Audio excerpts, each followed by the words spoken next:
Alright, party people in the place to be. Live from 58 Dream Street, we're Jamesin with Games. It is edition 3 of our 30-minute retro review challenge. So let me break down the gimmick for you.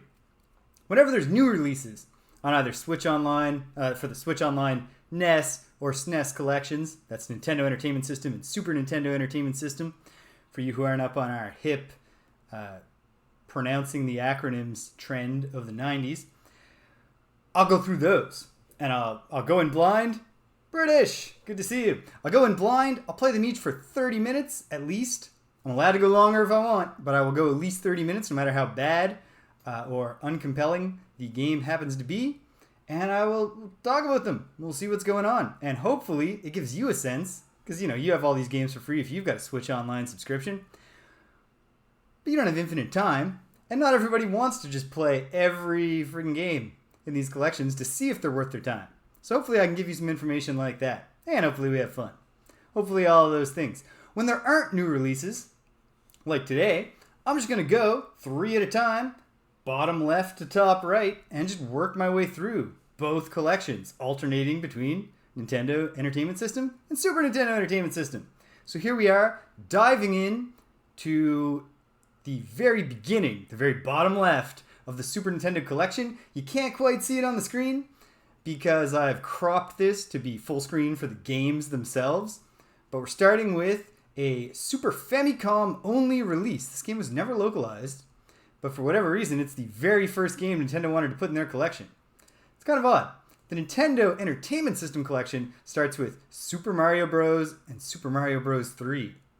Not just the iconic games of that system, but Nintendo developed and produced games.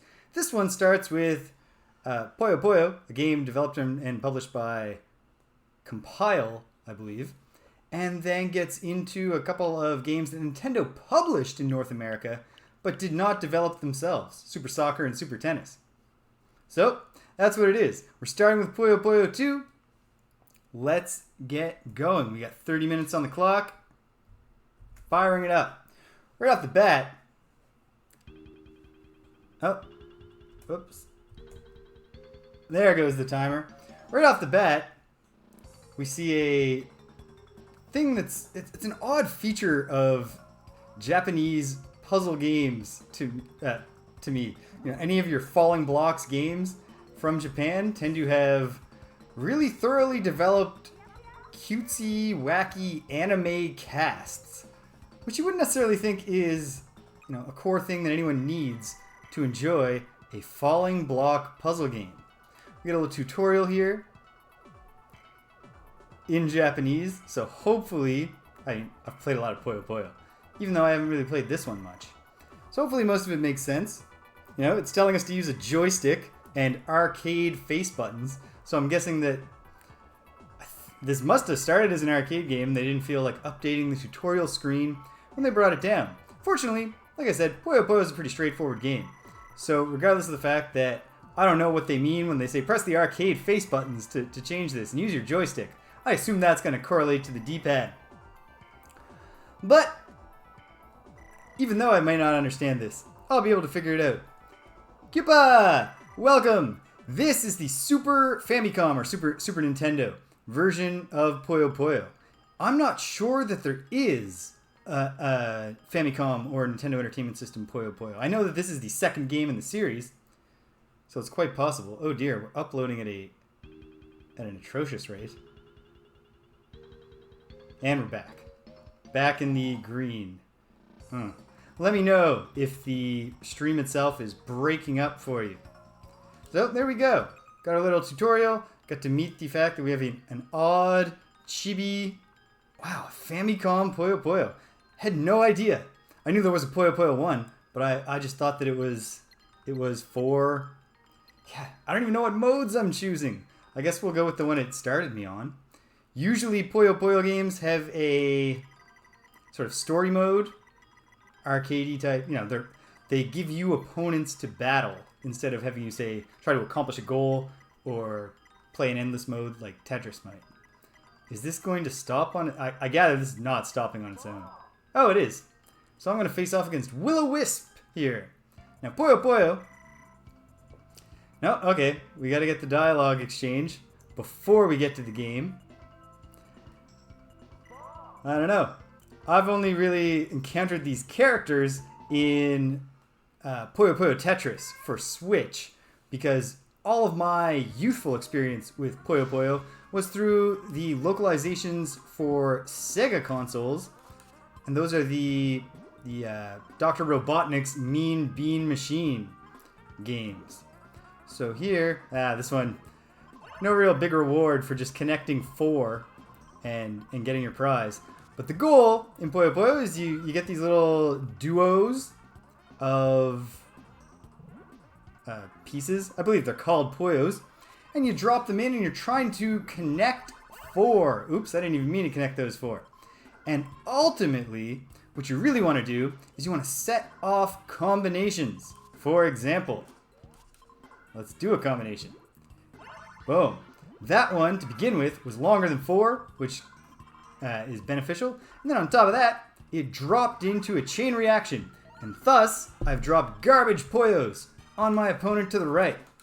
That's the heart of Puyo Puyo. And it's a game that I've always really loved. It's one of my favorite of the falling block genre of puzzle games.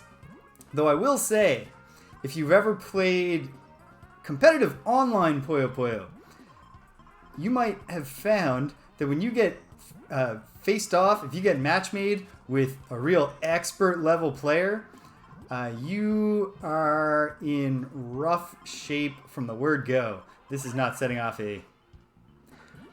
Cupa, the first edition I played was the Game Gear. Oop, that was a bad move.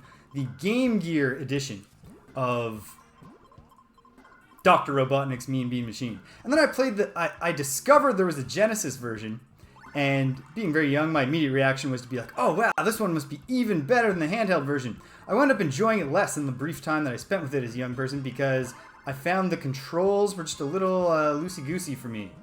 They didn't quite hit the spot. I'm not playing my best Puyo Puyo at the moment. Not that that's really the most important thing, because the goal here is not to show off how good I am at Puyo Puyo. And then on top of that, I don't really need to do that well to beat the very first computer opponent, as I've just demonstrated. Whew. So yeah, you're just trying to set off chain reactions, drop garbage on your opponent, and outlast them. But if you ever played competitive online Puyo Puyo, and you get match made with an expert, it almost feels like you're playing a solved game, because an expert level Puyo Puyo player sets up a game-winning chain reaction so quickly. And it's always the same sort of thing. Like they're building this structure, and I can watch the structure that they're building to defeat me. What on earth is this bizarre little thing that I'm fighting? It's just some dancing characters? Or is it the tiny ball underneath the dancing characters? Whoa. Whatever it is, it's a very strange character design. How about that? Oh, here we are, level 1. So yeah, that easy one was not even... Oh, but it's stage 2? Level 1, stage 2. I get it. Yeah, the way those expert players stack this stuff up. Yes, that's another thing, British, that I like about Puyo Puyo, is the way that we get... Yeah, we do get this. The blocks separate if they don't adhere if they're dropped together and they go off the cliff there. Oh, I'm not doing any of the things that in my mind I mean to be doing here. And it's probably still not going to matter, because I'm not against one of those expert level players. The way they fill up and build the structure for the chain reaction, it's impressive, and it always seems like the same shape, which is what makes me feel like there's basically a solution to Puyo Puyo. Like I've been stomped on by expert level online Tetris players in my life, and never once, oh my goodness, just the tiny bits of garbage here are continually upending my adjustments for the previous garbage. Perhaps I do need more focus to be overcoming even just stage 2. Yeah, when I get stomped on by expert level Tetris players online, they often have different techniques. I mean, they do a lot of build a structure that you can launch a bunch of T-spins into. But other than that, I see different things, and with my own, you know, B+ level competitive Tetris skills, I can usually at least stay alive long enough that it's like we're in a competition against each other. Oh, I did that backwards. Oh dear. I manifestly cannot do anything like that at all when I'm playing against an expert level Puyo Puyo player. All I can do is just watch my rapidly encroaching doom. Oh hey, a chain reaction. That's one nice thing when you're playing any game like this. If you're an okay player, and so you try to set up a chain reaction, but you make a mistake. Maybe you're doing a Twitch show where you're trying to describe the mechanics of the game as you're playing. You may very well be constantly screwing up your own plans, but because you've seeded the field, or the bin, or whatever you want to call it, with X number of almost complete patterns, well, all of a sudden, you might just find yourself setting off big chain reactions by mistake. And you deserve a little bit of the credit for those, because you put all the chains of 3 in there, but it wasn't your plan. And that's a nice thing, because especially if you're a non-expert player, it gives you that feeling of triumph for a moment. These characters are just Trio the Banshee. So there's 3 of them. They're a trio, but they're like one single Banshee. Or is Banshee plural also Banshee? I'm not sure. At any rate, yeah. A surprising amount of thought seems to go into the characterization and stories in these Japanese falling blocks puzzle games, whether it's Puyo Puyo or Panel de Pon or this other one that we'll get to much later in this series because it only got dropped fairly recently. I haven't a clue, British. I remember that in Puyo Puyo Tetris for the Switch, which was localized and released here, they are going on about all kinds of different things. Okay, so I'm going to get in a tight spot here when all this garbage comes, but way down there I've chiseled out some combos that I'm going to act on if I can make my way back down, assuming that the pressure lets up long enough for me to do so. So we just got to keep on keeping on. And I remember they taught in the Puyo Puyo Tetris game, they talk a lot about Puyos. Like, oh no, the Puyos are overrunning, or they brag about how good they are at Puyo. So they're very in-universe. You know, in their universe, they are... this is not representing some other thing that they're doing. Like, we're supposed to imagine them having fights, like in those puzzle RPG games.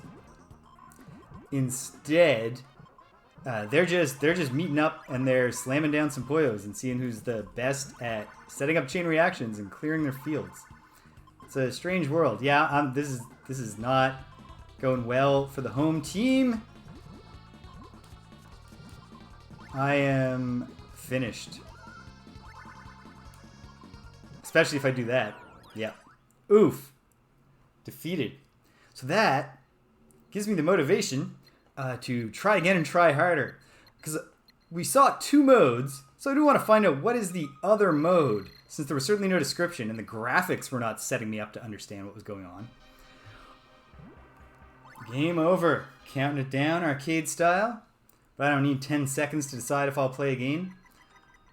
Those kind of arcade-style countdown continue screens are a strange artifact when they're brought to consoles, right? Because you need that in the arcade. Because eventually we want the game to automatically go back to the title screen. We don't want people being confused walking to the arcade and seeing a continue. Yes, no? Alright, so whatever the case here, there is no scripted linear storyline.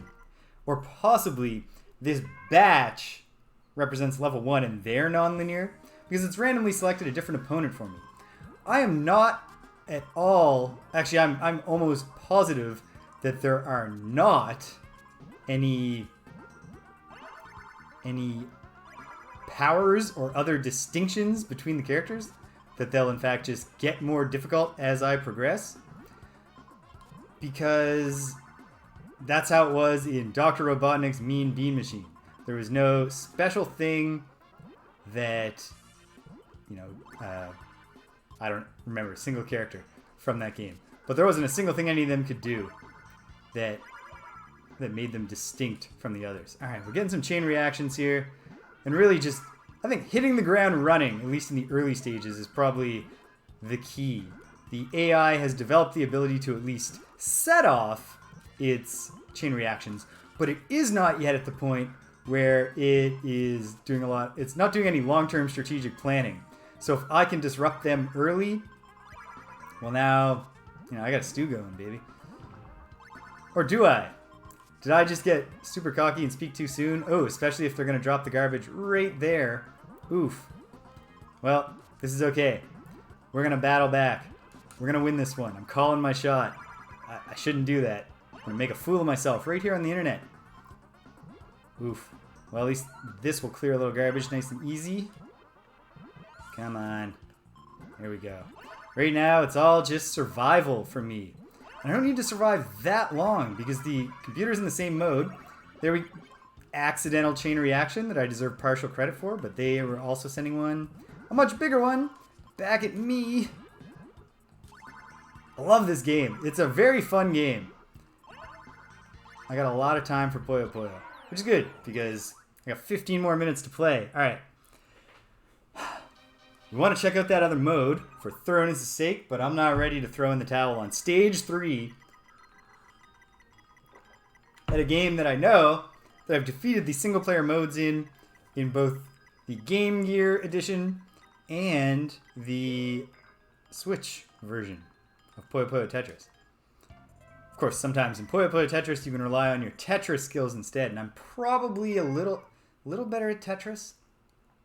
I don't know. That's a tough call. Because really, I think I'm probably the best. At least when I was young, I was the best at Penalty Pong. And I think that I am pretty good as an adult playing good old... Oh, here we go. There's a reaction. Playing... Oh, what's the other one? Dr. Mario. I had a lot of fun playing Dr. Luigi during the year of Luigi. Competing online. And that was not a game where when you got up against an expert player, it just turned out you were done for because the game has a very clear, optimal strategic approach. Okay, we got a chain reaction and 8 at once. So at least we're fighting back.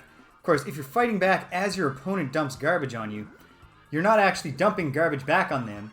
It's not mutually assured garbaging. Instead, it is you decrease the amount of garbage they're dropping on you by the amount you create. If you create them, you'll get some garbage on them. But you're not getting it in there. You're not landing garbage purely on the basis of attempting. Yeah, Dr. Mario. I've heard some folks in recent years argue that it's not a good game, and my belief is that they are very wrong. In fact, that I would go as far as to say they don't know what the heck they're talking about. But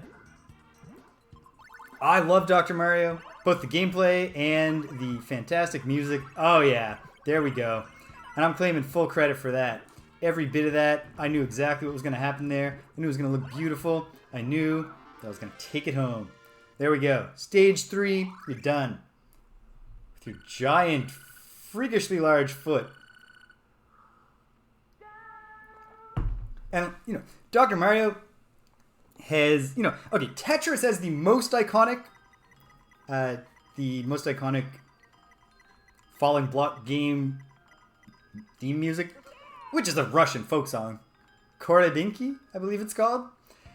But Dr. Mario has not only original music, but 2 iconic and instantly memorable theme songs. They could have just done one and just made you listen to it the whole time. Nobody would have complained. Whether they chose Fever or Chill, nobody would have said, I really need another song this great to feel like I'm getting the most out of my oral experience here.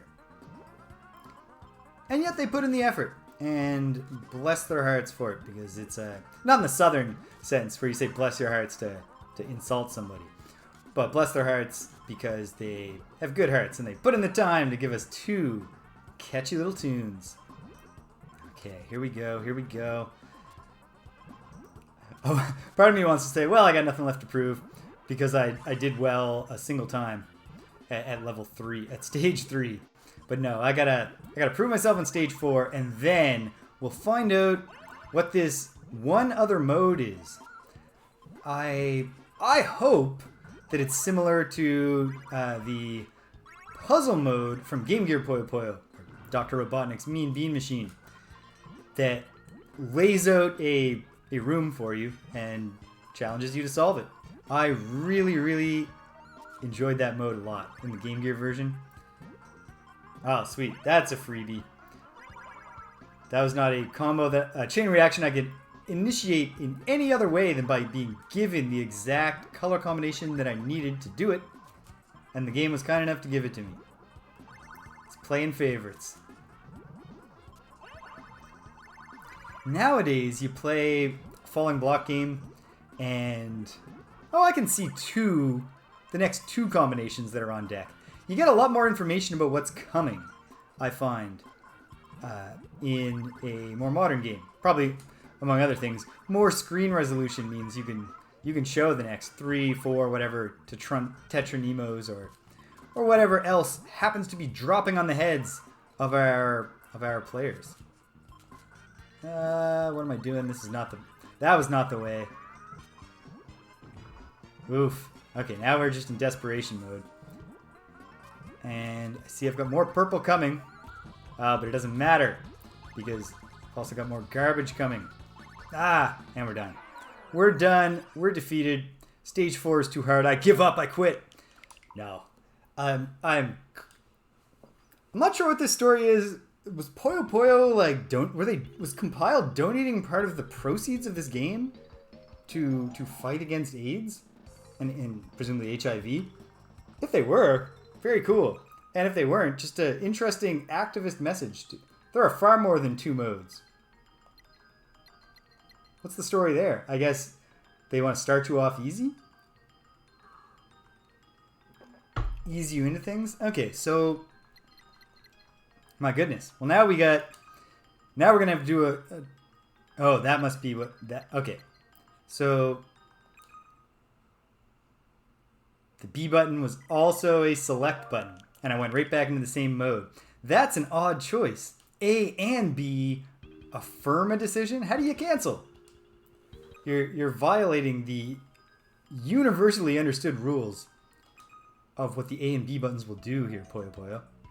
Okay, so what's this? We're choosing something. I mean, like, at the very least, we're choosing the stage background. And then what? 2-player mode. We're not going to get a lot out of this because I'm here by myself. So that's, 2-player Puyo Puyo is exactly like the 1-player Puyo Puyo story mode or arcade mode or whatever you want to call it. You just face off against your friend instead of against a very, very strange chibi anime design. Let's dive in and see what the other one here is. If it's single player, odds are this might be in... Is it just easy mode? Okay, I think I might have found a sort of tutorial and introduction for Puyo Puyo Rookies, which is not going to do a whole lot for me, I don't think. But let's find out yeah, it's even lessons. It's a tutorial. I don't need any lessons, but I do appreciate that they took the time to onboard new players.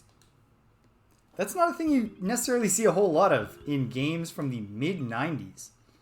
Back when we still had both instruction manuals and the will to stumble around blindly, hitting buttons because you got a game, you got to play. Okay, 4-player mode with the multi-tap. Excellent. I am battle 1 for 3. I wish I could at least make all the controllers go, but I don't want to go and grab more controllers to bring them to this room just to find out, like, presumably they just shrink down the Puyos to deal with the reduced screen space there. I don't know. Alright. So far, all we found is multiplayer. If this is hold on. Oh. 3 players versus the computer. For whatever reason, I don't think it would let you do 4 players? Because it was saying battle 1 for 3 and it had 4 bins, but the 4th one didn't have any kind of select option. Start at level 3. This is Dueling Endless, I'm guessing. But let me zip around a little and see if I can confirm that. Got 6 minutes left here. I left myself that wiggle room where I say at least 30 minutes, but no more. But I am not at a point in my life where I actually have more. I am genuinely impressed with myself that I'm getting to this without being irresponsible. I actually got all the work stuff that I needed to do done. Okay, just garbage for no reason? Okay, so even the single-player version, you know, when you play single-player Tetris, you're not getting garbage rained on you the whole time. What the heck? Presumably then, it seems like a fair bet that if I had an additional player here to face off against, that they would be experiencing... Huh, how about that? Giant Puyo saves the day. I need to get... yeah, I do find the controls just a little looser than I want them to be here. But not as bad as I remember being mortally offended by the Genesis version. It just felt like kind of gummy and like I couldn't get them in the right place. This isn't that bad. And of course, I'm describing a long ago childhood memory that could just be inaccurate. Probably not, though. Probably all of my childhood memories are accurate. Right? Like my memory of how everything used to be great, but now the kids today just don't know what good music sounds like. Okay. Well, learn an important lesson here, which is holy moly. I shouldn't be starting at level 3 while trying to speak out loud. I want to find out. Come on, give me the puzzle mode, Puyo Puyo 2. I love puzzle mode. Trying to figure out with a limited number of pre-selected Puyos how you can clear an entire bin. So this is our only hope left for getting a puzzle mode, and it's the options menu. Oh well. We can toggle the difficulty, action, normal, wild. Well, we gotta know. We have to find out, with the time that we have left, what is wild endless mode? What makes endless mode go from normal or action, which is what I had it on, to wild? Just not knowing what's coming. Is that like an exploding cigar that I'm choosing the mode with? I don't know. The aesthetics of the Japanese falling block puzzle genre are most of the time just baffling to me. I never quite understand what they're why they've put all this time in on this, how it became the thing. There's a game later on, and the name is escaping me, but it's something really simple, like it's Magical Drop, or possibly Magical Drop 2, and I didn't know what that game was at all. And when I fired it up, suddenly it was taking me on a tour, introducing me to a large array of wacky little anime characters, and I immediately knew that I was playing a falling block puzzle game, which is kind of funny because it's a very specific thing that it turned out that that's what we expect from a falling block puzzle game. When they did Puyo Puyo Tetris, they invented a wacky cast of Tetris characters, so that the story mode, it's like an interdimensional, crossover with characters that, as far as I know, never existed. I've never encountered these characters before, or heard of them, for the Tetris side. And then at the time, I thought they might have done that. That might have been the whole thing. But it turns out that no, Puyo Puyo is a fully established cast, and they are long running and consistent and persistent through all the games. Because you need that kind of continuity to really dig down and enjoy, for example, I think we got a good one here. I actually thought that was going to be much better. Because I just wasn't thinking clearly. But here's the tour. And the second bit was bigger. So that's nice and it leaves us in a good position. As I run out the time here, I don't see what's wild about this. There doesn't seem to be anything wild going on. This just seems very much like the other endless mode, the normal endless mode was. I suppose it's possible that I accidentally canceled in that options menu instead of accepting the changes by pressing B instead of scrolling down to the exit option at the bottom of the menu. If so, I'm just going to say that I don't think that's good UI design. Surely it's not my fault that I made a mistake.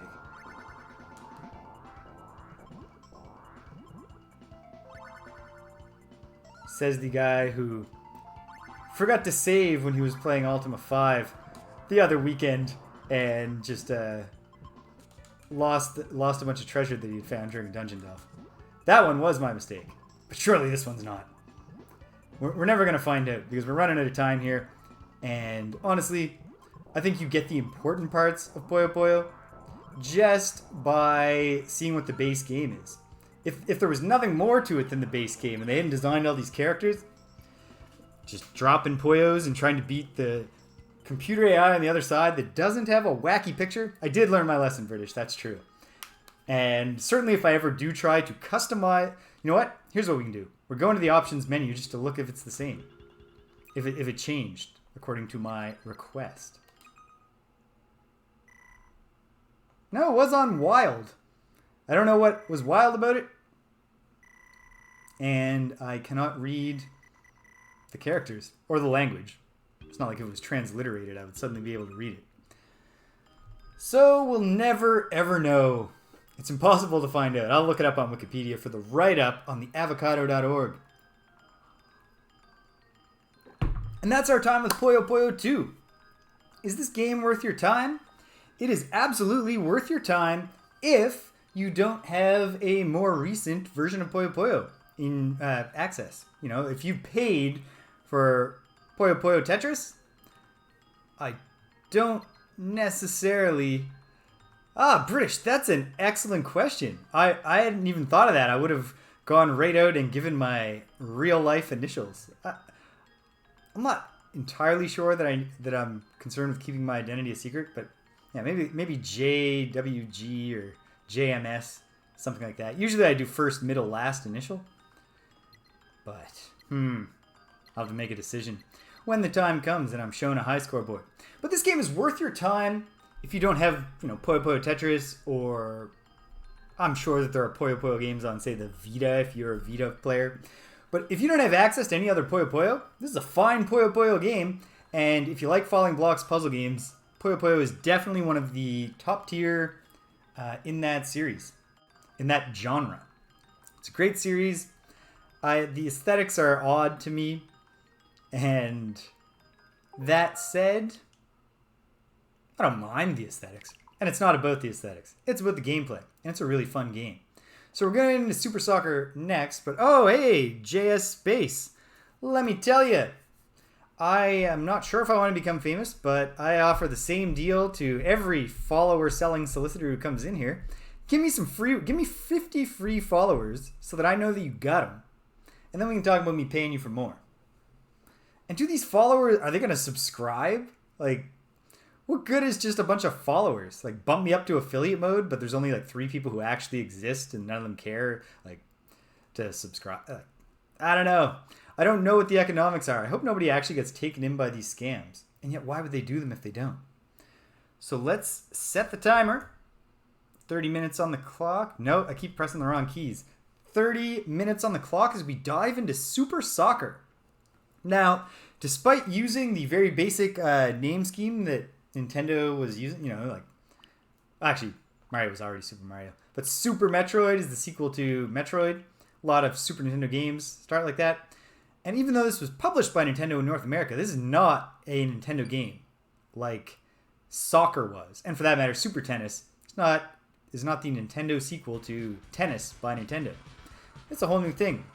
Let's wait till the kickoff before we start the timer here. We got a nice little simple screen. I played a lot of this when I was young. And it's a pretty good game developed by Human Inc. there. I don't know that it's great. We'll find out. Like, I haven't played it in long enough, so nostalgia is not going to carry me through here. I'm going to go into tournament mode because tournament mode will tell us what we need to know about exhibition mode. I do know that. I remember that much about the game. So I'm going to start a new one because I don't have one to continue from. And right off, this is nice. You can play co-op against the computer. Ah, British. That makes sense. So you need to already have your own solid follower base to matter to Twitch and to sponsors. But then you can juice it with the fakes. And yeah, Cupa, I agree. I played a lot more sports games on the Genesis, and I didn't have a Genesis, than I did on the Super Nintendo. Although this one, a buddy of mine had, and so I did wind up playing it at his place, but also then borrowing it sometime. So right off the bat, we have a very skilled German team. We have excellent Argentinian team. So, you can see the stats of the team, and this tells you most of what you need to know about the team that you're selecting. Because the players, I don't believe, are particularly individualized in their stats. This is not like Tecmo Bowl, if I'm remembering correctly. One thing I do remember is that Ireland, I think it's Ireland, has the gimmick that their keeper is almost impossible to score on. And I believe the keeper was referred to in the manual by the nickname the Iron Curtain, which is odd because you'd think that would be the Russian team, the USSR team or something. But it's very, very hard to, when you get to Ireland, if Ireland is the team I'm trying to remember, having the Iron Curtain as their keeper, when you get to them in the tournament mode, it's frustrating.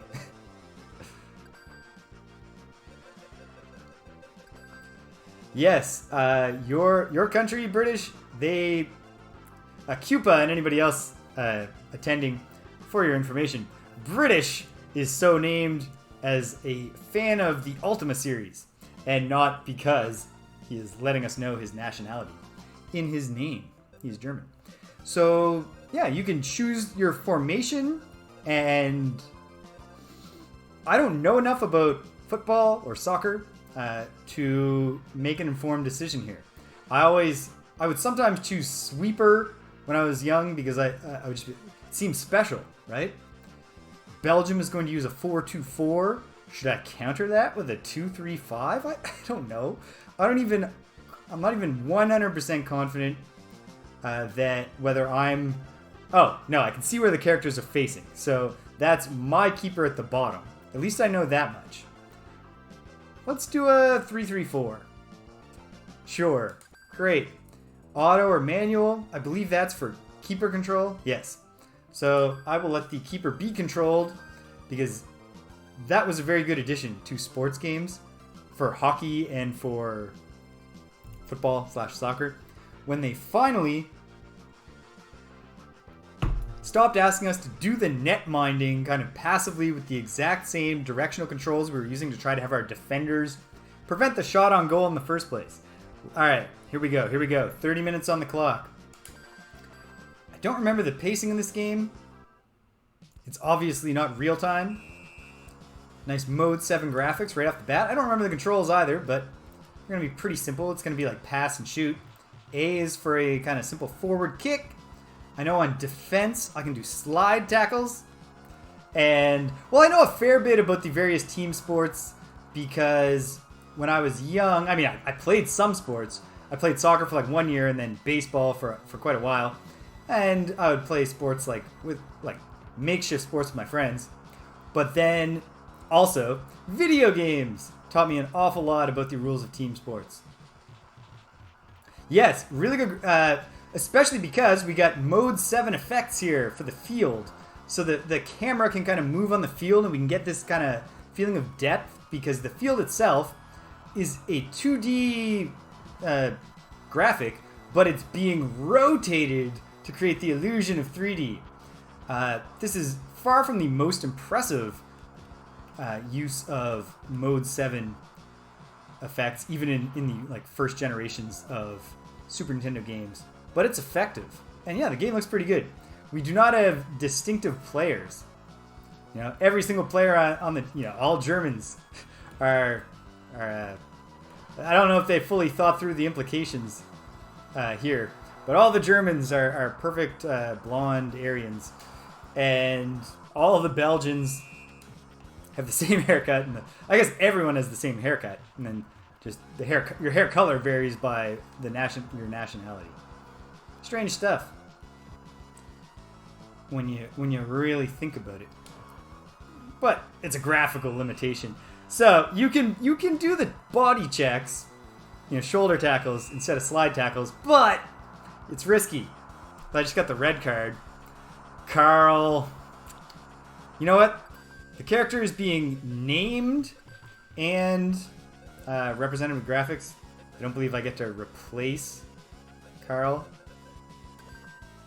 Do I? No. Carl's just...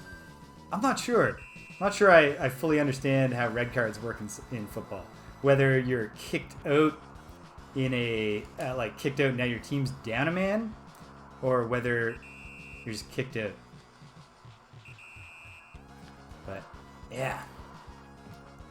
So the fact that the players do have numbers and assigned names makes me wonder if maybe they do have stats.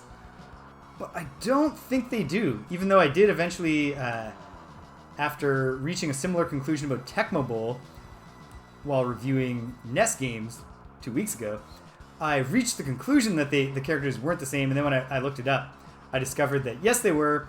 Part of what fooled me there was that the game no longer has the NFL Players Association license. They didn't think to pay real big bucks to get it in perpetuity. Perpetuity for the 1988 or whatever iteration of the roster. And so the characters had realistic stats, and you can actually, once I remembered that by looking it up, I remembered that you can really cheese Tecmo Bowl if you choose, although now I'm blanking on what team Bo Jackson played for, but if you choose the team with Bo Jackson on it, Bo Jackson has not unrealistic, because actually Bo Jackson was a remarkable athlete, but he has just crazy stats that make it unreasonable for people to try to catch him when he's returning kicks or you know, makes a big reception on a Hail Mary pass. One thing I distinctly remember, and you saw me pull it off here, is that, and this is a thing that kind of holds back a lot of early sports games once you really get the knack for them, is that a shot on goal, basically if you just shoot at the edge of one side of the net, you are much more likely to score than if you shoot anywhere else. Now, Belgium also doesn't have great defense, so yeah, it's and then you get to Ireland, and their keeper, I've scored in my entire life, and I did play a lot of this game when I was young. Yeah, the panning effect looks great.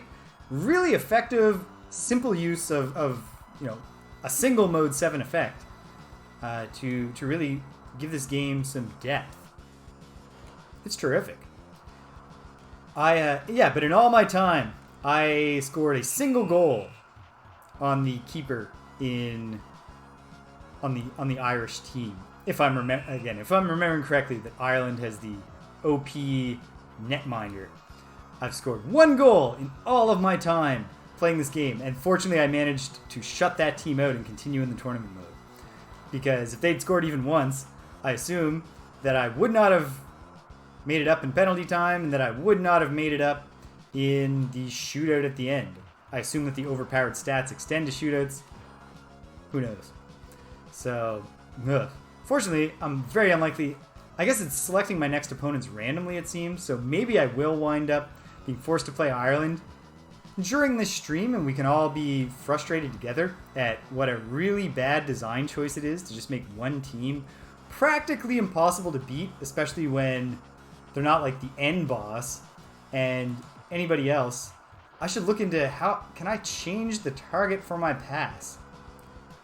Yes, shoulder buttons. That's what I anticipated. Huge boon to sports games when they started expanding the number of buttons that controllers had, because in any team sport, not any team sport, as we'll see when we start getting to baseball games can get by pretty well while giving you minimal ability to swap who you're controlling and who you're aiming at. That's just not the case. Oh, so he only gets the yellow. Good night, British. And it's right at the halftime. His coach is going to chew him out for picking up that yellow card. Because he really, really should have just let the bell ring. I imagine that the AI is not thinking about clock management at all at this point. I haven't played a lot of modern, your Maddens, your 2Ks, modern sports games. I haven't played that much, but my strong suspicion is that they do have AIs that think about things like, alright, select my keeper. Like I would want to change to a manual keeper just here at the halfway point. Can I swap Carl out? No, I am down a player permanently because Carl just couldn't control his aggression. Carl. And then again, is chewing him out really going to motivate him to be gentler on the field next time? Now, first, that ref gets up in my face, and then I gotta hear it from the coach when I was just trying to make sure that we beat those nasty Belgians. Oh no! Oh wait, I scored a third goal, so we're still in the lead. I do want to win. It's not the main. Oh, boom! Oh no, I didn't plan that out very well. I switched who I was passing to, and then did the exact button inputs that I would have done before I switched, which of course didn't have the same effect because I was starting from a different position. Okay. While running, knowing that, just take a moment here while I just kind of ball handle, or then give up the ball and then struggle to, oh no, break away. No, we're tied.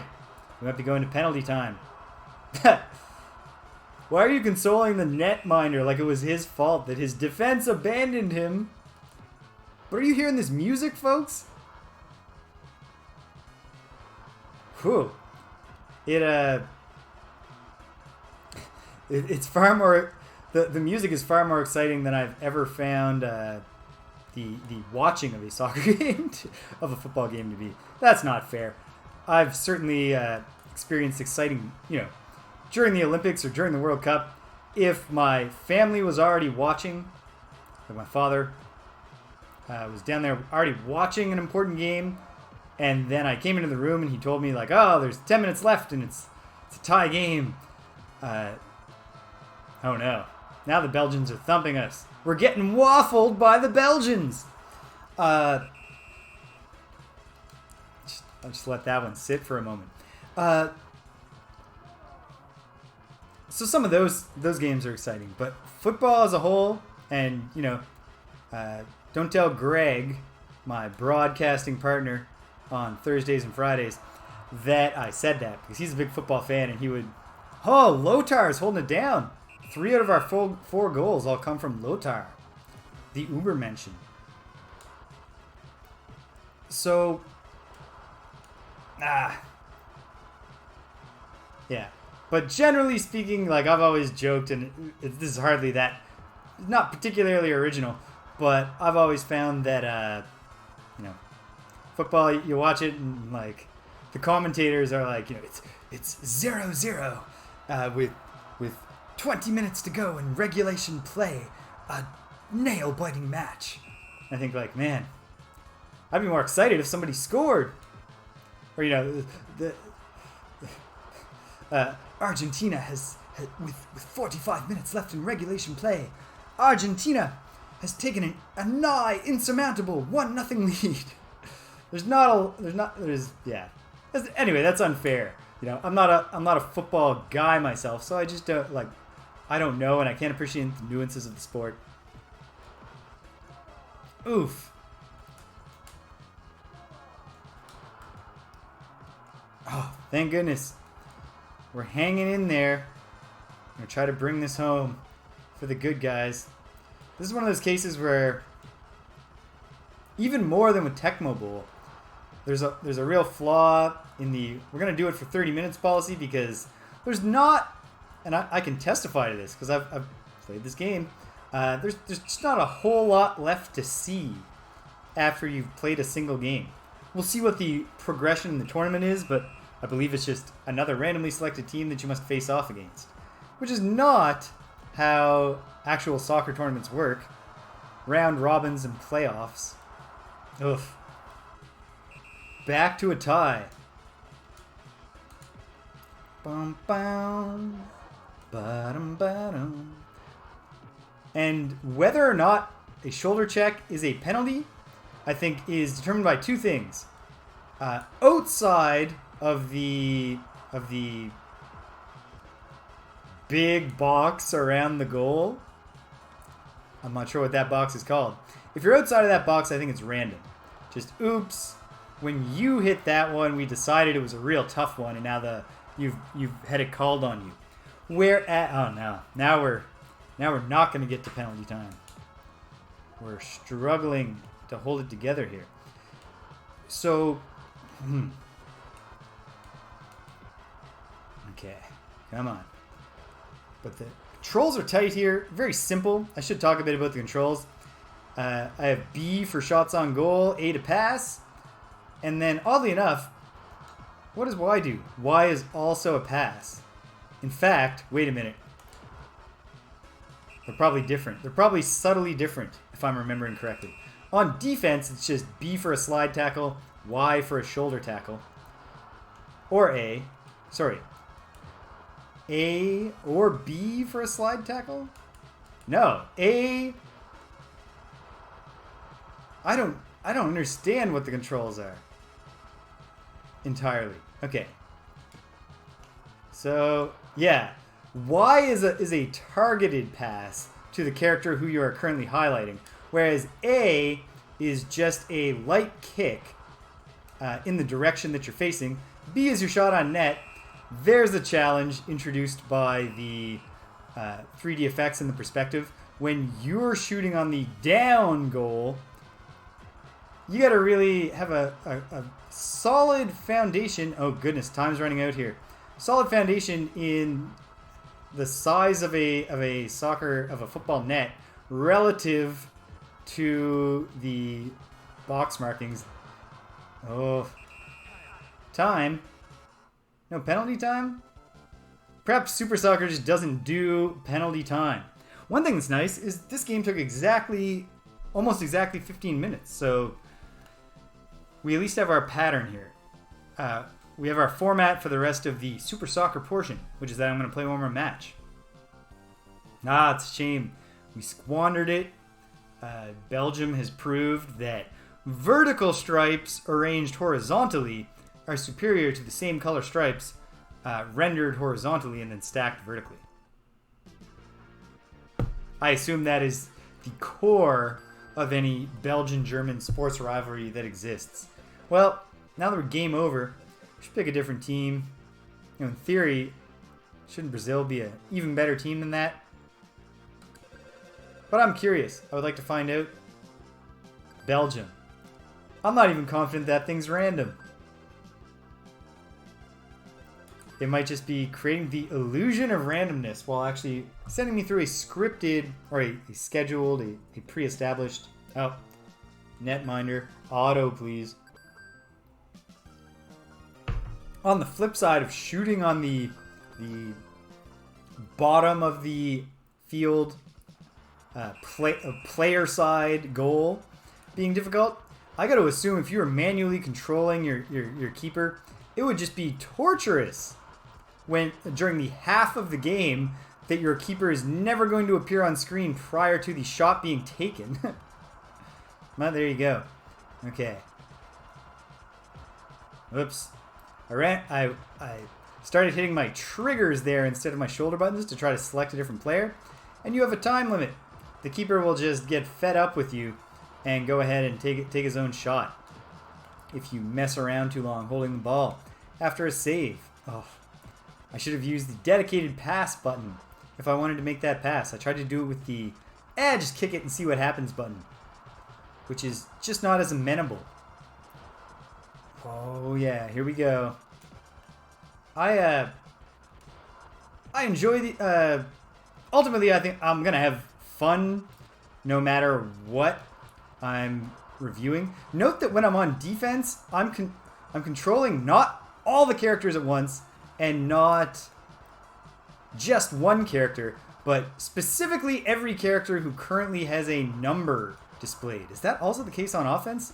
I hadn't... If it is... Ah! That was not the time to make your save by just swatting the ball right down to the ground there. But what are you going to do? Okay. So, no, I can confirm I am only...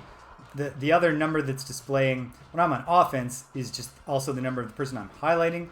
And they're keeping position with me, but I'm not literally controlling them. They're not mirroring my movements. In the same way, let's try player 8 or player 5. Okay, B, I think the big kick is not targeted. So me selecting a different target and then pressing B still just resulted in me booting it upfield. All right.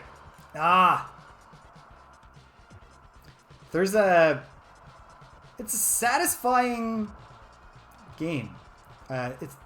Again, and I think this will be a recurring theme with the sports games we encounter, whether for Nintendo Entertainment System or Super Nintendo.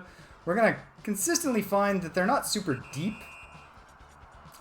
Dirty pool, dirty pool. If actual human beings scrunched their face into an X when they were hurt, boy, the soccer players, the football players would really X out their face, like at a moment's notice. Why did I think that shot was going to go anywhere when there's a dude right in front of me? Because everyone can interact with the ball as long as it's not too high for them. I do assume that the game is tracking the Z value of the ball, its height, in addition to its X and Y coordinates, to help add to the 3D feel, even though, again, the only thing that is three-dimensional is that the field sprite is or background tile is being displayed on a 3D plane.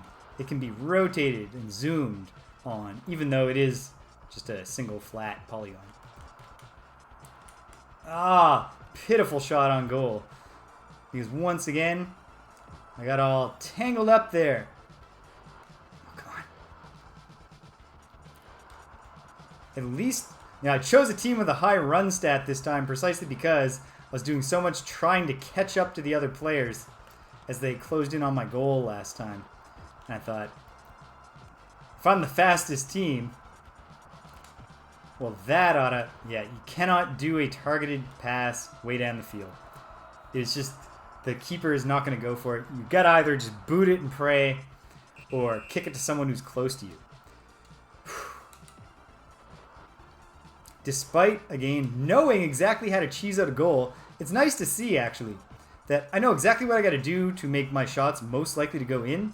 I never forgot that from when I was young. But that's not enough to win. There's some real challenge going on in this game. And if I was playing better, I'd be doing better. And I know that because I did play better when I was a kid. And I did get much further into the game than just being stomped on by the Belgians again and again and again.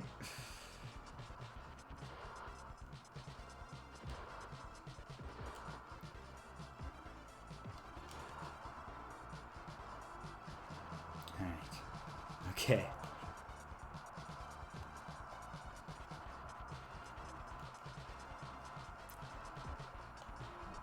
I gotta say, I think that it would be bad news for the actual Brazilian national team, if they were getting stomped this hard by Belgium.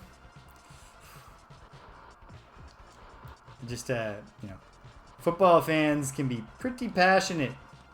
You let Belgium get up on you 3-0 in the first half, and there's a real chance that someone who has your face tattooed on them is going to burn your house down. It's not a good place to be. I mean, it makes sense. I did choose a team with lower overall stats, and now I'm doing worse. But it's frustrating. And especially for them to get their 4th goal that close. All right, maybe I can turn this around. I am not confident that I can turn this around. In fact, I would bet against it. Maybe it's the 2-3. There's probably something to be said for choosing a nice, balanced, I guess, a 4-2. I don't know what is balanced. I don't know anything about football. I don't know enough about football strategy even when all it gives me is a formation. I don't know how to choose a good one or how to counter the formation of my opponents. I probably should have stacked up on defenders, since I have an obvious problem here with just letting them score on me a whole lot. I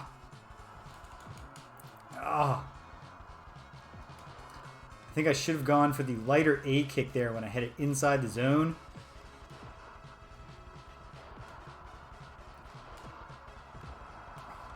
Big save. All right. We're still in this to... We're not in this to win this. But we're in this to not go down 5-0.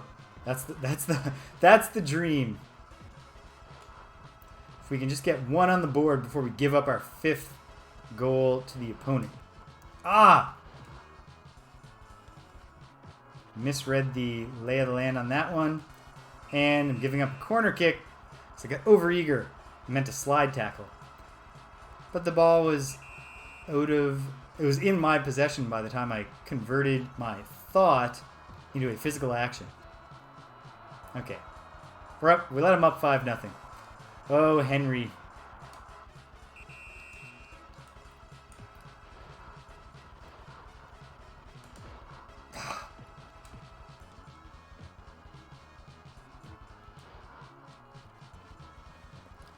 Yeah, so in addition to the simple but satisfying controls, everything moves quickly and runs very fast.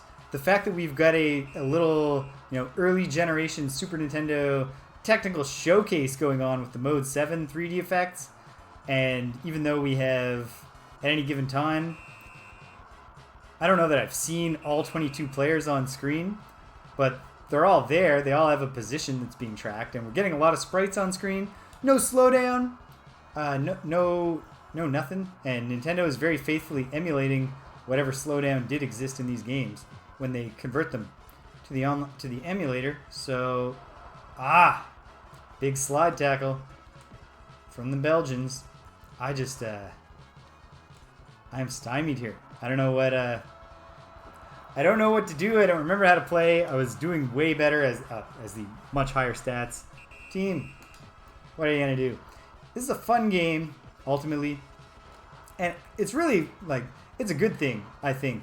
If you start playing a new sports game, it's got fun controls, and then you're also just getting stomped on by the team with the worst stats as you go, because that tells you you've got real room to grow into knowing how to play this game.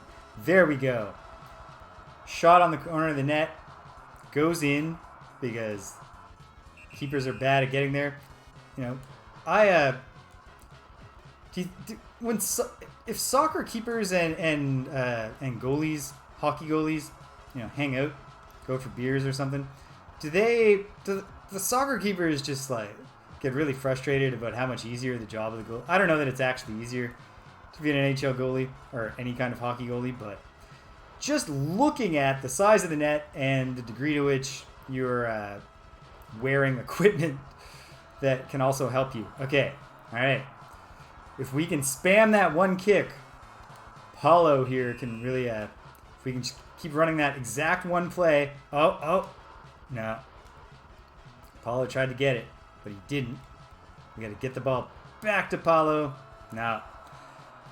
I don't think this is going to work out for the heroes. But you never know.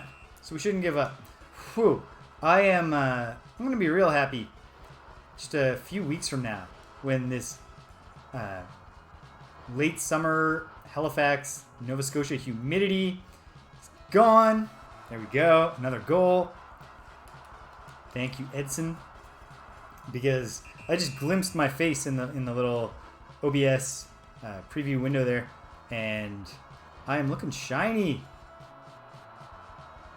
because there's just a thin film of moisture filling the air almost all the time here from early August through mid-September. It's not hopeless now that I have, at least for the low defense stat Belgian team, cracked the code here for how to put it in their net. I do not have the defense going. The defense is more complicated. There's no one weird trick that will guarantee you successful defense. So even when you've mastered the art of just putting it in the sweet spot where no keeper can prevail against you. Wrong pass button.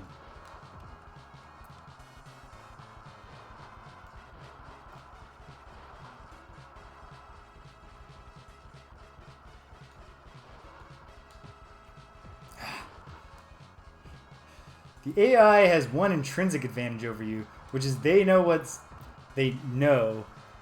knows what's going on off screen. And that's one place where the pretty sweet graphics and display setup here can really, you wouldn't have the same imbalance if you were playing one-on-one. But you absolutely, not going to be able to just spam the scoring trick enough, I don't think, to even this one out. So it's occurring to me, and now the image is forming in my mind. There's another SNES era soccer, football, whatever you want to call it, game that I owned and that I played a lot of. That is it's got more of a top-down view and a much faster pace than this. And I believe that game, because how would I have known about penalty time and expected it to be in a Super Nintendo game if I hadn't learned about penalty time from a Super Nintendo game? So I wonder what that game is and if it will ever be brought to Switch Online. I don't know. There's surely, you know what? In the end, I don't think in real football it's considered a respectable showing to go down 9-6. I think that's actually shameful for both teams. But I mean, especially for the keeper, and he does. I don't know if he's the most upset of the players. I like the Charlie Brown guy. All the other ones they're all animated. He just can't do it anymore. He is slumped over. Well, we don't get to find out what happens when you advance in tournament mode. But again, I'm fairly confident that it just picks another team and you just go until you beat all the teams. Which is not at all what a tournament is like. But a lot of early sports games, that's their first step up from an exhibition mode where you just play a single game. We saw that with Tecmo Bowl too. The season or whatever in Tecmo Bowl, it's not like a season. You don't get a record. You have to win to advance to the next game. There's no way to do that in a real sport. Oh, you can choose single game or shootout. So let's do a shootout with we've only got 10 seconds, but we're going to do a shootout, and that's when we'll stop. I want to finally get my revenge. Whew. The Japanese developers of this game did not think much of the cardio of their national team with that very, very low run score. Yeah, so if you play Blades of Steel, any early hockey game, you get the idea of what a shootout is, and it's pretty much shootouts work the same in soccer as they do in hockey. So each team's going to get X number of shots, and This is true. I feel like in hockey, and I've not been a real goalie or any, like, outside of, like, pickup hockey outside. I've never played that position or any real hockey. I've never been on the ice playing hockey at all. But I'm inclined to say yes. So that's a great question, Cuba. So you have control over pretty much just where you're aiming it. That's all I can tell so far. Let me try a different button for the kick. But with the D-pad, you're selecting where you want to go. And likewise with the keeper, you can... Oh, it looks like you can adjust a bit before it's even kicked. Because I think I took a step there. Oh, yeah. Let me see this guy. But otherwise, it is very much... That's not a good sign that they blocked that. Just like in a real soccer kick-out. Oh, no. Oh, no. All I had to do was nothing to stop that one. Well, now the pressure's on. But I'm just choosing roughly where I want to put it and then kicking it. And then likewise, as the minder, as the keeper, you just guess and dive and hope that you picked right. Which, what I'm told, is exactly what actual keepers in football are doing. Because you got a really big net behind you and you got someone who's just running up to the ball. Because in hockey, the actual shootouts, there's a little bit of stick handling. There's more of a psychological thing. You can try to anticipate what the other person's doing in a bigger way. That's my understanding. Is Super Soccer worth your time? It's fun. I'd say, like, if playing a SNES era soccer game that doesn't have a properly developed season or team managing mode, if that's something that could appeal to you at all, I don't see why you wouldn't have fun playing Super Soccer. It's got nice little graphics. It runs smoothly. Intuitive controls and fun, rapid back and forth gameplay. And while the offense part of it is very solvable, except for if you're playing against Ireland, just kick at the side of that net and you're going to win. Most of the time, you're going to score a goal. The defense is more nuanced, and getting into position for those shots is also more nuanced. So it does present some challenge. It can keep you on your toes. And yeah, worth checking out if and only if that's something that appeals to you. This is not a case where I would say, everyone should, all sports fans, even if you don't like soccer, should check this out. Or this is just a great game that will appeal to anyone. Not only a sports fan. But if you play soccer on the Super Nintendo and you don't care about managing your team over time, developing your players, making trades, actually doing a round robin World Cup tournament for the World Cup. If you don't care about any of that, why not do it? And now, another sports game. I'm kind of looking forward to, and not that I don't like sports games, but looking forward to, like, next time we're going to get into Mario Kart, Mario World, Link to the Past. Get the whole feel of Legend of Zelda Link to the Past in 30 minutes somehow. But for now, I don't make the rules. I did make the rules, but now that I've made them, I'm not changing them. So this is what we got to do. Super Tennis. 30 minutes on the clock. Once again, we're not dealing with a game that Nintendo developed, but they did publish this here in the West. I am going to just start the clock. Sorry. Hotkeys. There we go. Start the clock. Woo! So let's watch that one more time. Because that was a Mode 7 tour de force.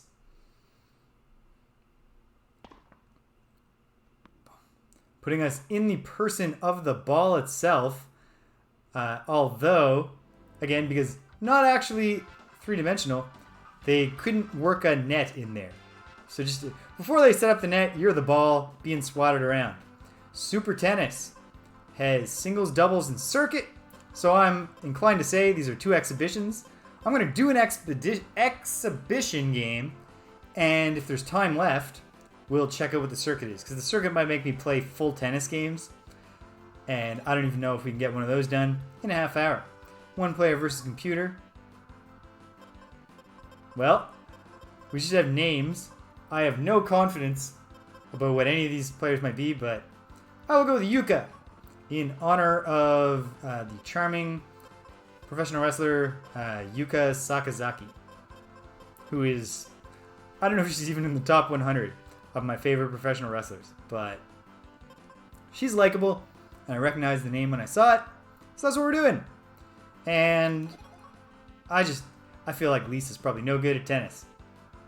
So let's take it on a simple one-set game to get the feel, get the lay of the land, and then we'll dive in and see what circuit mode is all about. Although I'm willing to predict it's about beating a series of opponents in order, and that's it. We have different court options.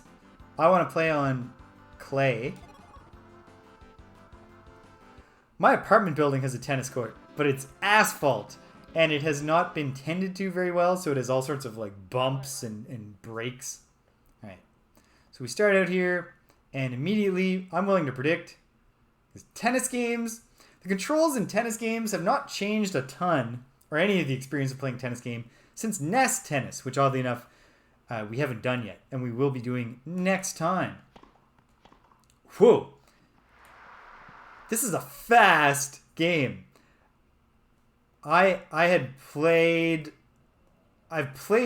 NES Tennis fairly recently because I knew it was coming up in this series, and the level 1 CPU is so slow and so boring, and the games are, you gotta play 3-set games.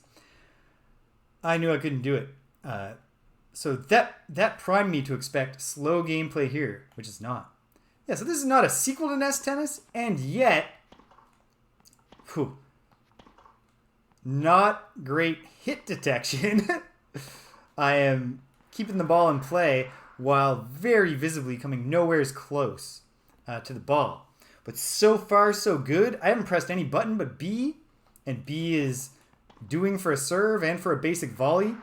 The opponent did a drop shot, so obviously there is some depth to the controls here that I have yet to discover. I'm not doing great. We're already at a break point. And I gave up the game already. This is tough. This is true in real tennis if you're playing against a really good player, but the ball moves much faster than your player does, than your person. And we switch sides, which is for all the generous hit detection, it wasn't willing to give me that one. And there I got the timing wrong.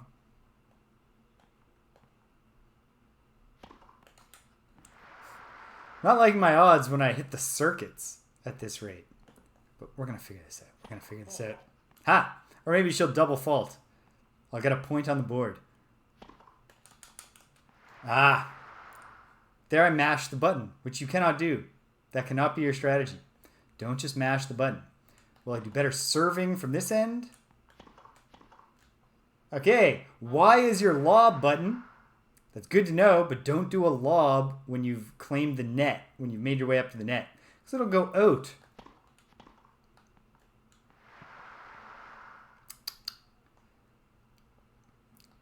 Tennis scoring is so strange.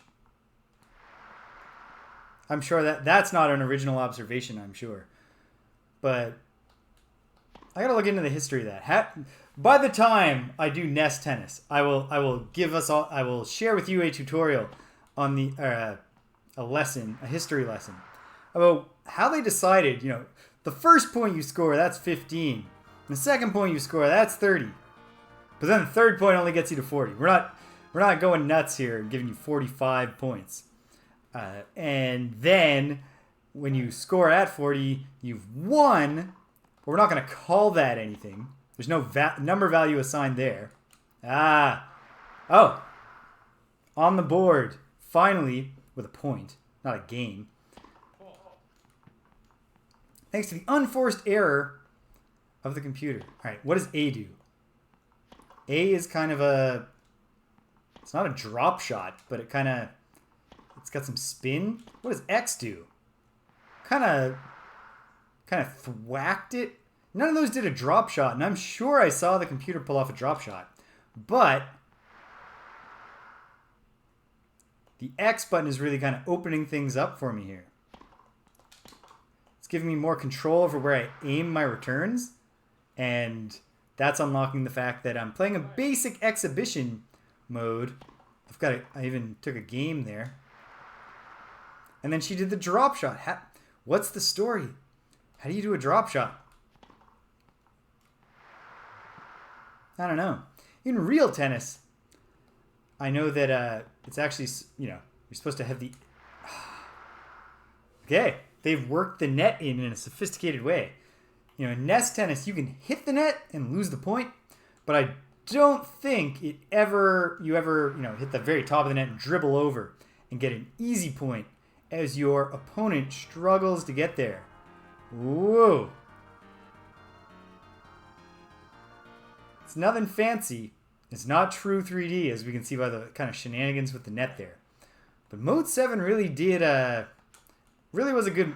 It was much better than Blast Processing, as the Genesis entry in the What's Our Cool Technology for our console, because Blast Processing is just a made-up word. Like, it doesn't refer to any particular technology.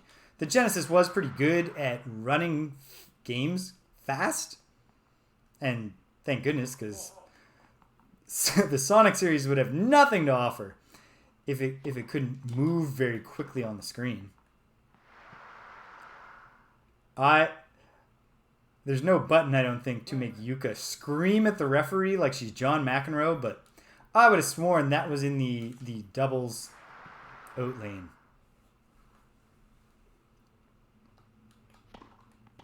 No shame in... Okay, so back when I was using the B button as my default button, I think that's actually the drop shot button. So that's why I was getting a lot of weak shots off. I got to stop trying to come to the net right after I serve. Match point. There's a step forward in sophistication. The game knows that match points exist and will tell you when they've arrived. That is not the case in NES Tennis, as we're going to see. The gimmick I've chosen here, not doing anything chronological, but instead just alternating NES and SNES and just doing the random order that Nintendo chose to put them in. Weird crowd graphics just appearing there. If you're going to draw these little comic panels, why only draw two and then mirror them? If you're only going to draw two, why not just only have two appear? But okay. 4 points. Not great. Not my proudest moment. Have I learned enough to go and try to make it as a pro? Probably not. I know enough to not... I think that Yuka is not my go. Let's go with Colette. Alright, the Rio Open. We're playing on clay. Obviously, there's going to be a bunch of different tournaments. And they're elimination okay, this is real tournament play. The other characters are entered. This is a women's tournament, or could it be? I don't know. Because, Bobby could be... you can... I don't know. We'll find out. I don't think it's an intergender tournament. Alright, Colette.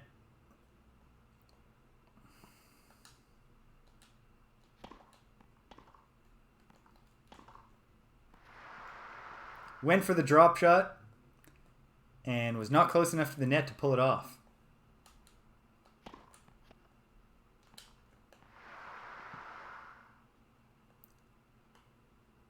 Not promising. The AI is smart, and I am not. So the AI keeps catching me. It sees what I'm doing, and it's taking advantage. I'm leaving gaps. I'm moving when I shouldn't be moving.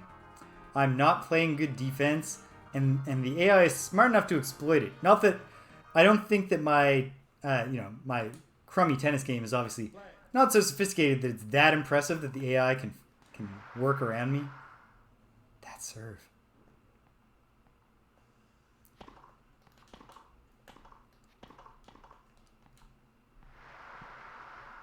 Tried to go for the lob there, which would have actually just the move, but I missed the ball.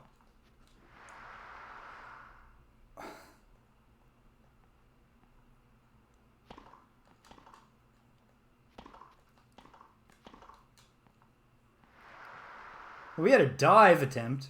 Again, missed the ball. Now we're down to... This is... Oh my god. There is... there's nothing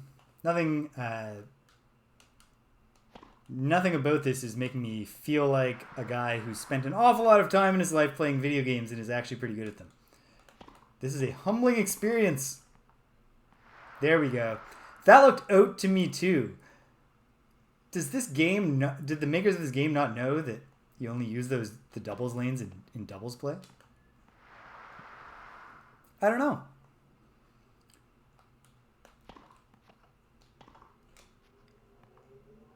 Saved it with the dive. Okay. You know, if all I managed to pull off is looking okay at this a couple times for a couple points, that's more than nothing, right? One thing that this game definitely doesn't have that Super Soccer has, fantastic music. This is perfectly, not perfectly, but it's serviceable music. The timing is not there for me.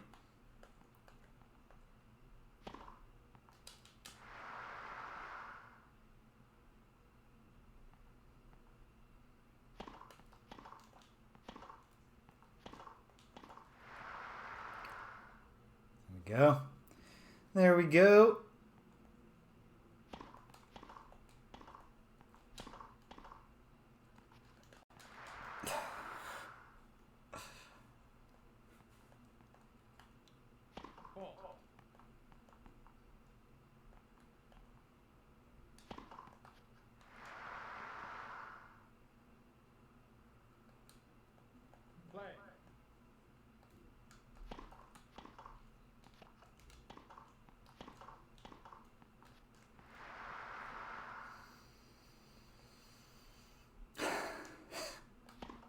Come on. There we go. Drive her back. No, she took advantage of the lob and smashed it down my throat. Ah. There. That was conscious outplaying. And I'll be quite honest with you. You know, I've scored a few points. I even won a game. That was the first time that anything happened where there was intentionality behind it in my playing experience here.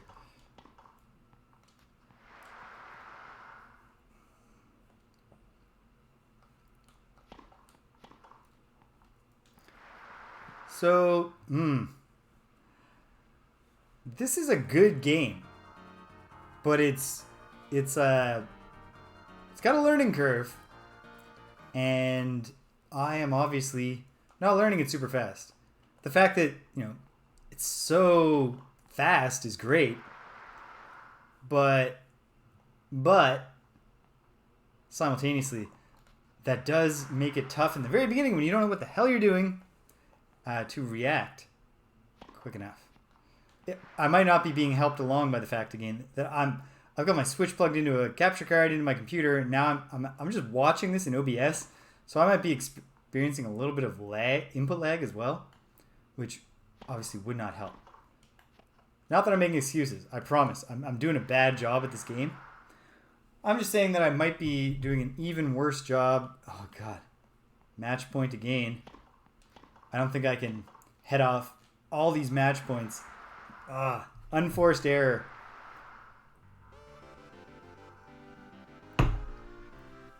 Okay. I'm eliminated from the tournament. Is it just game over?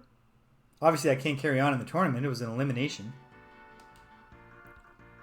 But the tournament plays out. We find out the score. I get 10 points for participation, I guess. It was a one-set game. I get a password. And when I push start, yeah, we're moving on. So this is really like it's like, this is in a very limited way, like a career mode. You can lose, and you just gotta pick yourself up.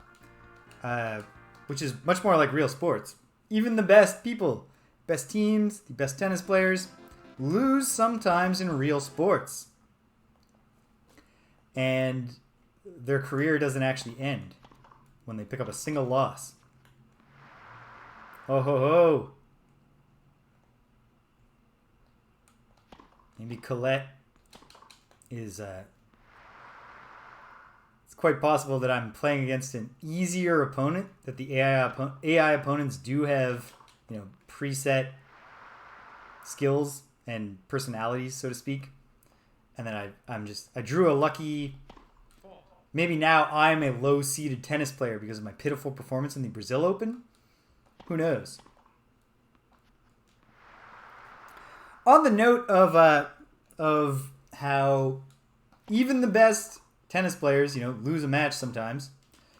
This is hardly timely, but you remember a few months ago when, it might have even been last year, because time is a real flat circle in the age of COVID.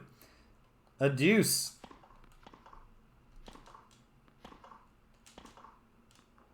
And but a survey came out where they surveyed men, and the question was, if you played a game of tennis, if you played tennis with Serena Williams, do you think you could score a point? And like some X number of men said, yeah, sure. And I saw that dunked on a lot as being indicative of male delusion. And I think that's fair to say that a lot of those responses probably are indicative of male delusion. Beyond, male delusions about being better than female athletes, which is its own thing that obviously draws on certain cultural ideas. There's also been a thing that I've seen lately of low, replacement level NBA players get challenged to pick up games of basketball by people because they're like, oh, you suck. Because, I watch basketball. I know that you're the worst player on your team. I should have hit B there. Okay, so I lost the game in the end, but that was an actual competitive game of tennis. So it's a moral victory, and it's also just a game. The match goes on. I can still turn this around against Mona here.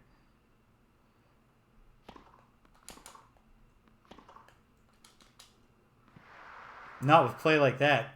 The generous hit detection might only exist on the bottom side of the screen, or alternately it just might be whatever is making it sometimes generous can also lull you into a false sense of security.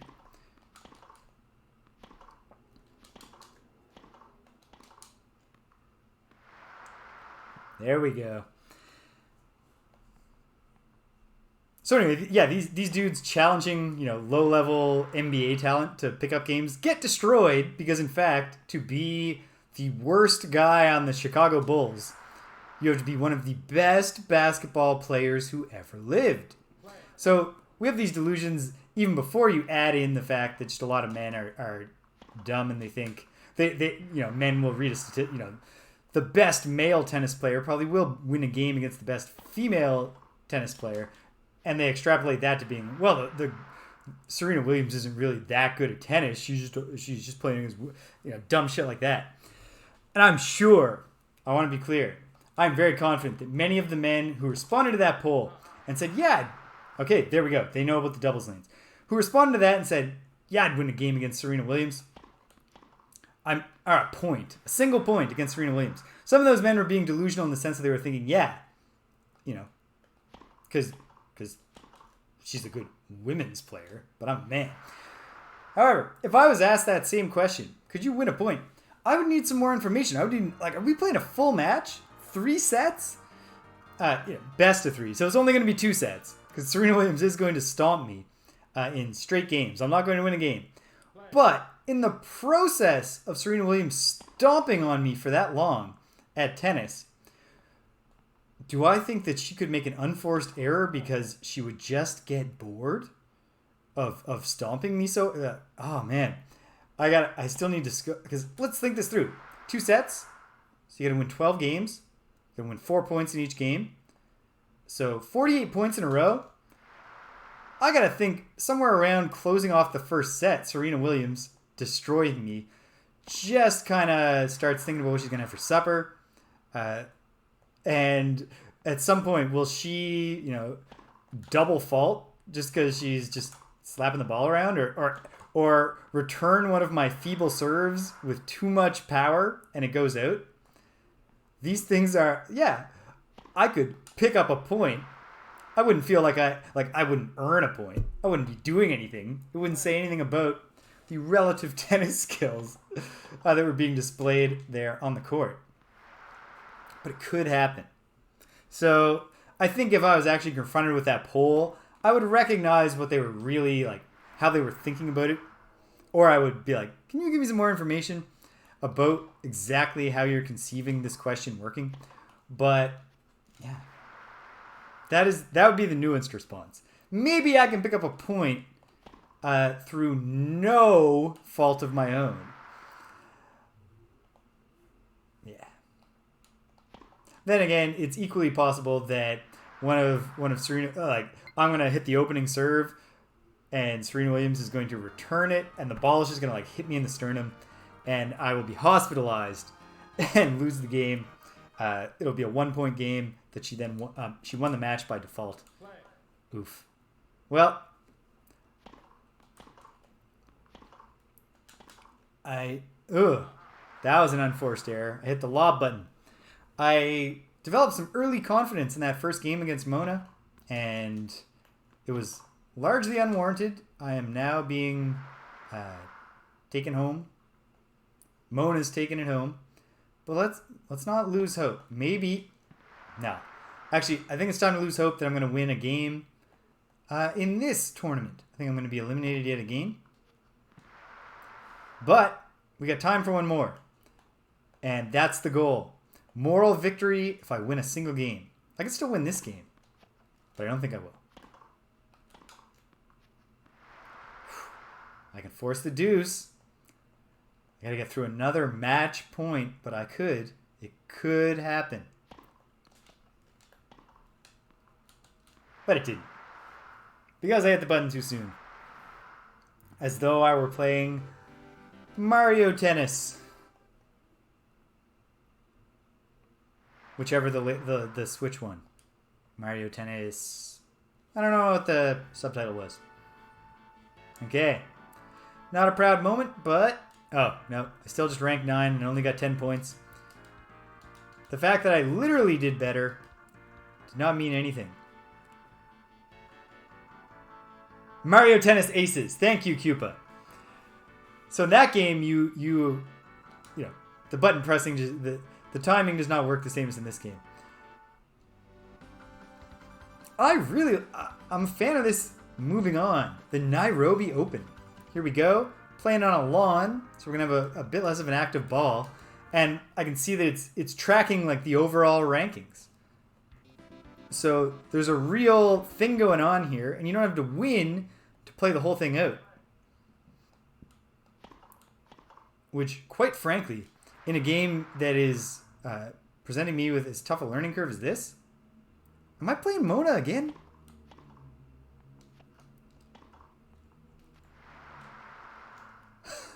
Oh.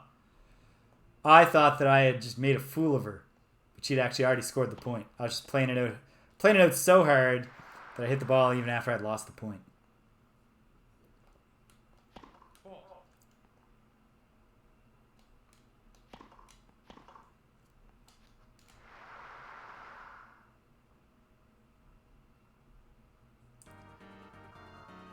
Oh my. For a moment there, my upload speed dropped to 0 kilobytes a second. Hopefully, that wasn't too disruptive to the viewing experience. Okay.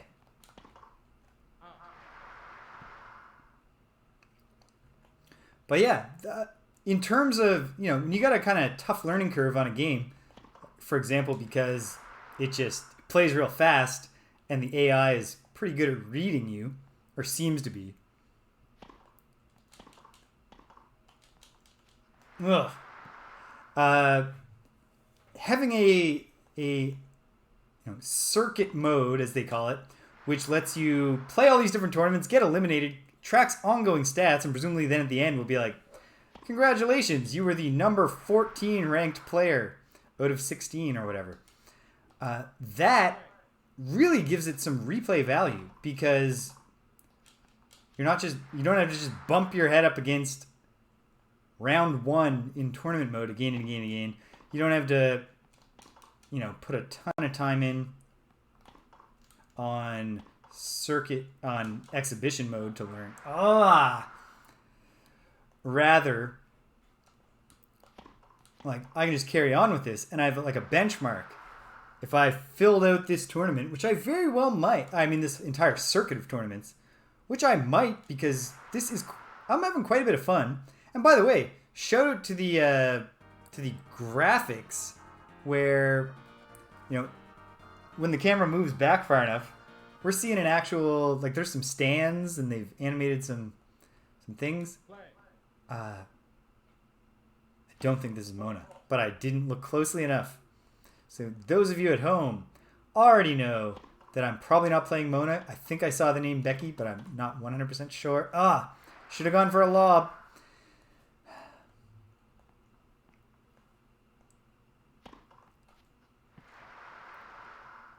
Ultimately, and this is a theme I'll return to every time we hit a sports game, because sports are themselves an established system of rules, once a developer has made the decision of, basically arcade versus simulation versus fantasy, like, do I want to have magic tricks?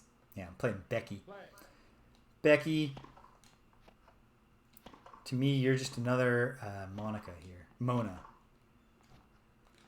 Bunch of Beckys and Monas in this league.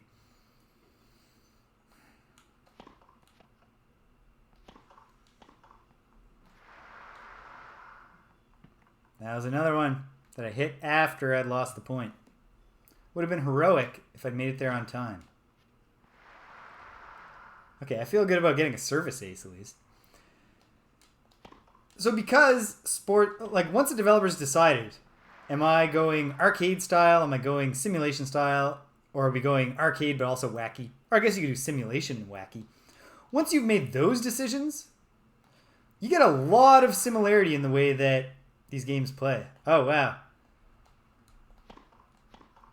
Colette was really angry about dropping the ball on that one. And I'm angry about dropping the ball on that one. Because that was pure unforced error. Even at my current low level of skill, while trying to narrate, I should have been able to pull that off. Yeah, so there's a lot of similarity. And indeed, as we'll see when we go back to tennis, and as we'll see ahead when we get to Super Nintendo's Smash Tennis, there's a lot of consistency in controls and the way the game is presented. I don't think I've ever seen a horizontal tennis game. By the same token, I don't think I've ever seen a vertically, like a volleyball game where the net is displayed here in the middle like this. Most volleyball video games I've played do go horizontal. But then just like, you're going to have shots. You're going to have the kinds of shots that people do in tennis. Lobs and drop shots and as we get more sophisticated, spin on the ball, different types of shots. But then you're just playing tennis. They're not gonna, you don't make up your own scoring system to make your version of tennis stand out from the others. All right. Time's running out. This match is running out. This was really my big shot to win a single game and achieve that moral victory. Yeah, it's literally match point. Come on.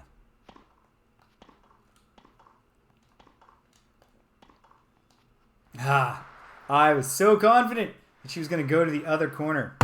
But she knew me too well. She knew that I would think that. She put it down. All right. No moral victories. Got repeatedly stomped here in exhibition and in circuit mode.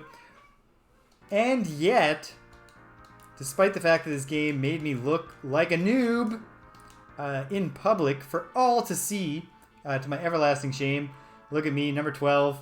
At least I'm doing better than Linda and Carrie for some reason. Did they not score a single point in their games? Despite all that, you know what? I like this game. And would I recommend it to someone who likes tennis? Yes, I think it's worth a shot. Here's the thing.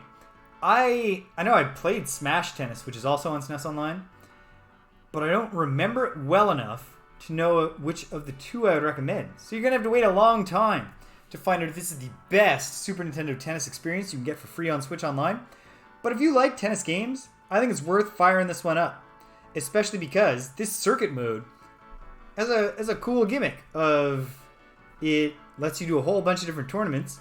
Losing does not eliminate you. And we're going to eventually get a final ranking that not only makes it worth just playing through, but if you want to get better at a game and you want to keep putting time in, you'll actually get a sense of progression there, I would think. If I play this one out and I wind up in 12th in a big tie with the... Becky and Mona are also in 12th. Their only performance here is that they beat me. That's terrible. So, yeah. This game has stuff to offer, and it's worth checking out. There's a learning curve, and the collision detection is a bit patchy in that it seemed really generous when I was on, screen side, and then not nearly so generous when I went to the other side. But there you go. What are you going to do? Then we go to the Paris Open, which I'm not going to do now. It's time to sign off. But this was, on the whole, fun. I enjoyed all three of the games we played today, even though I don't think that Super Soccer... I don't think I'm ever going to play the amount of Super Soccer that I played as a child again. I think I will be putting in a little bit more time on Super Tennis when I'm looking for just a quick game, because I got a lot of in-depth games on the go in my regular time. But I'll be coming back to Super Tennis. Pick away. In fact, let me create a suspend point for myself right now, because I'm not ashamed. I will play it out. I will play this whole circuit out and see where I wind up in the rankings. And if I'm still having fun, I'll try again a couple more times. See if I can improve. So Super Tennis, definitely a thumbs up overall. It's got good, serve-to-serve tennis gameplay. It has decent enough graphics that, the different characters look a little bit different from each other. It seemed like it has distinct statistics for when the AIs are controlling the characters, but that might have just been me getting a little bit better when I was playing against Mona. And it's got this circuit mode that is well set up to actually give you a reason to come back besides just playing game after game, or, as we'll see with NES Tennis, trying to make it through just a succession of basic opponents where the first one who you're required to play is just such a slow game that takes forever that it can really destroy your incentive to go on. I think this is a good place to start if you want a free tennis experience on the Switch. Super Soccer, it's alright, and it's your only Super Nintendo SNES Super Nintendo Soccer option if you want to play soccer on the Switch, so maybe you'd give that a go. Puyo Puyo is great, but I wouldn't recommend Puyo Puyo 2 for Super Nintendo if you have access to a more modern Puyo experience, because while it didn't bug me as much as I remember the Genesis Puyo controls bugging me, just the kind of slipperiness and feeling like I only meant to move that one space and move two. That kind of just, you really want, you want your inputs to really match and give you what you expected on screen. But that aside, Puyo Puyo is always,